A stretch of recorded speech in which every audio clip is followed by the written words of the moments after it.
Hi అండి. అందరికీ నమస్తే. వెల్కమ్ బ్యాక్ టు ఛానల్ అమ్మ అభిరుచి. ఇవాళ రెసిపీ వచ్చేసి ఫిష్ ఫ్రై అండి. సింపుల్ అండ్ ఈజీగా ఉంటుంది. టేస్ట్ కూడా చాలా బాగుంటుంది. ఒక్కసారి ఈ ప్రాసెస్లో ట్రై చేయండి. పిల్లలు కూడా చాలా ఇష్టంగా తింటారు. ప్రాసెస్లోకి అయితే వెళ్ళిపోతాం. ముందుగా ఒక ప్లేట్ని అయితే తీసుకున్నాను. అందులో 1/2 స్పూన్ పసుపు, 1 స్పూన్ కారాన్ని వేసుకోండి. అలాగే రుచికి తగ్గట్టు సాల్ట్ వేసుకోవాలి. ఇందులోనే గరం మసాలా పేస్ట్ అండి, అల్లం వెల్లుల్లి, జీలకర్ర, ధనియాలు, లవంగ మొగ్గలు, 2 యాలకులు, చిన్న దాల్చిన చెక్క ఇవన్నీ వేసి మెత్తగా మిక్సీ పట్టేయండి వాటర్ వేసుకొని. ఇందులోనే కొంచెం ఆయిల్ కూడా వేసుకోవాలి. అలాగే 2 రెబ్బల కరివేపాకు వేసుకోండి.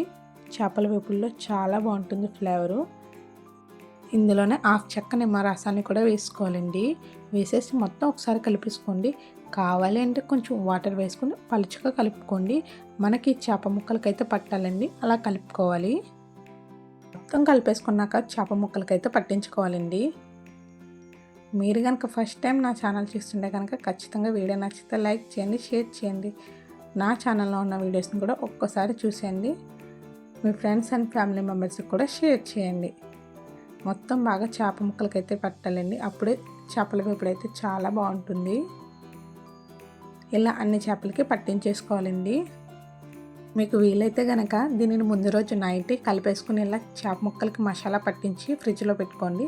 లేదంటే అప్పటికప్పుడు చేసుకున్నా కూడా టేస్ట్ బాగుంటుంది. కానీ ముందు రోజు నానబెట్టుకుంది ఇంకొంచెం బాగుంటుంది. కాబట్టి వీలైతే ముందుగా ఎక్కువసేపు నానేలా చూసుకోండి.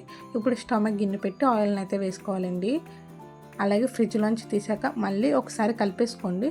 సాల్ట్ సరిపోయిందో లేదో ఇప్పుడు చెక్ చేసుకోండి వీలైతే. ఇప్పుడు సాల్ట్ వేసుకుంటే కరెక్ట్గా సరిపోతుందండి. కాబట్టి చూసుకుని వేసుకొని నాకైతే సాల్ట్ అయితే సరిపోయింది.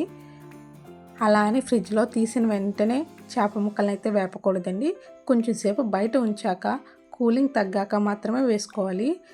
ఫ్రిడ్జ్లో నుంచి తీసిన వెంటనే వేపితే చేప అనేది విడిపోతుంది. కాబట్టి చూసి వేపుకోండి. ఒకవైపు వేగింది అనుకున్న తర్వాత రెండో వైపునైతే వేపుకోవాలండి. ఒకవైపు బాగా వేగాలండి. కొంచెం క్రిస్పీగా అయ్యింది అనుకున్న తర్వాత రెండో వైపున వేపుకోవాలి. ఇలాగే అన్ని చేపలని వేపేసుకోవాలండి. కానీ చేపల ఫ్రై అయితే చాలా బాగా వచ్చిందండి. టేస్టీగా కూడా ఉంది. ఖచ్చితంగా ట్రై చేయండి. ఈజీ రెసిపీ కూడా, ఎవరైనా చేసేయచ్చు. ఈజీగా ఉంటుంది. టేస్ట్ మాత్రం అదిరిపోతుంది. ఈ ప్రాసెస్లో చేయడం వల్ల చేప ముక్కలు అనేవి క్రిస్పీగా ఉంటాయండి. లోపల కూడా బాగా కుక్ అవుతాయి. అలాగే మంటనైతే హై ఫ్లేమ్లో పెట్టుకోకండి, లో ఫ్లేమ్లో పెట్టుకుని కుక్ చేసుకోండి. లోపల సరిగ్గా కుక్ అవుతుంది కాబట్టి చూసుకుని వేపుకోండి. అంతేనండి. వీడియో నచ్చితే ఛానల్ సబ్స్క్రైబ్ చేసుకోండి.